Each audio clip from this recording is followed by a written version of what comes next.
L'observabilité, un sujet d'actualité pour toutes les organisations qui s'intéressent à la performance de leur système informatique. Mais savez-vous exactement ce dont il s'agit? Allez, c'est parti!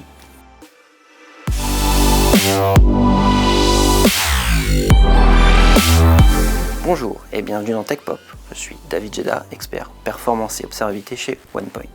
Et je vais justement vous expliquer en quoi consiste l'observabilité et pourquoi c'est aujourd'hui indispensable pour le bon développement des organisations. Aujourd'hui, marqué par l'accélération technologique et la montée en puissance du numérique, les systèmes informatiques sont devenus plus complexes que jamais. Entre les microservices, le cloud, des containers et des millions d'événements par seconde, suivre ce qui se passe dans une application en temps réel est un vrai défi. Et pourtant, la stabilité et la performance des systèmes sont critiques. Un service lent ou en panne, c'est souvent une perte de revenus ou de confiance pour l'organisation. Les approches traditionnelles de monitoring ne suffisent plus. Elles nous disent qu'il y a un problème, mais rarement où il se trouve ou pourquoi il est arrivé. Par exemple, avec le voyant moteur d'une voiture qui s'allume, rien ne dit clairement quel est l'impact, le risque et le plan d'action pour l'utilisateur. Pour innover à grande vitesse sans perdre le contrôle, il faut voir, comprendre et anticiper.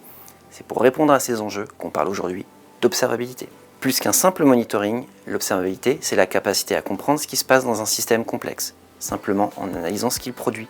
Les logs, qui sont des messages détaillés sur le fonctionnement de votre système, les métriques, qui sont des chiffres sur les performances de votre système, et les traces qui permettent de suivre le parcours d'une requête. L'observabilité permet ainsi d'obtenir une vision claire, en temps réel, du fonctionnement des applications. Elle est donc essentielle en cas de dysfonctionnement dans un système informatique, car elle permet de détecter, de diagnostiquer et de résoudre rapidement les problèmes grâce à des données précises et corrélées. Reprenons l'exemple du voyant moteur qui s'allume et prenons 3 exemples de diagnostics possibles, chacun ayant un impact et une priorité différente. Pour commencer avec un impact mineur, un capteur défectueux à changer pour éviter de perdre en performance.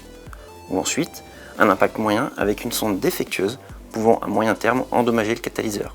Et pour finir, un impact majeur avec pour cause le moteur impliquant un risque d'incendie immédiat. En exploitant tous les indicateurs et en corrélant toutes les données, la cause racine du problème est clairement identifiée, ainsi que l'impact sur le système et le plan d'action. L'observabilité n'est pas seulement utile en cas d'incident, elle permet aussi de mieux comprendre l'usage des services et d'aider à prendre des décisions business.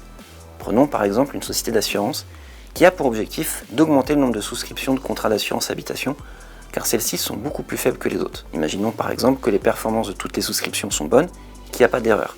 Il n'y a donc pas de raison apparente qui pourrait expliquer le manque de souscription habitation. Mais avec un diagnostic en profondeur, les analyses montrent que la plupart des utilisateurs abandonnent le parcours de souscription d'assurance au moment d'enregistrer le plan de la maison.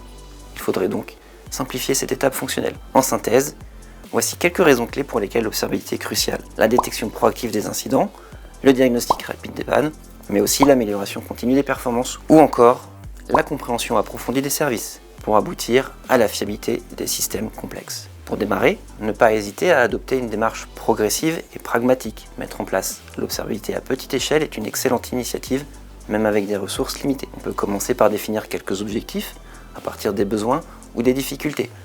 Pour ce faire, on peut par exemple détecter rapidement les erreurs, suivre des KPI métiers, comprendre le comportement des utilisateurs ou encore recevoir des alertes proactives. Ensuite, il est important d'identifier et de déployer les outils adaptés tout en évitant d'en avoir beaucoup trop.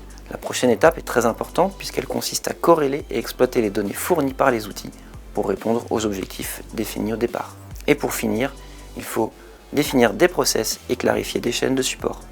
Et surtout, attention à ne pas oublier la conduite du changement qui est cruciale dans la mise en place de l'observabilité, même à petite échelle. L'observabilité n'est pas seulement une question d'outils ou de dashboard, c'est un changement de culture et de pratiques quotidiennes. L'observabilité nous permet de mieux comprendre le comportement de nos systèmes en temps réel, mais par contre il est essentiel d'anticiper les problèmes de performance avant qu'ils n'arrivent en intégrant par exemple des tests de charge en environnement de pré-production. Que vous débutiez ou que vous cherchiez à optimiser votre observabilité ou à renforcer la performance de vos systèmes, nous pouvons vous aider à structurer une approche pragmatique et efficace adaptée à vos enjeux. N'hésitez pas à nous contacter.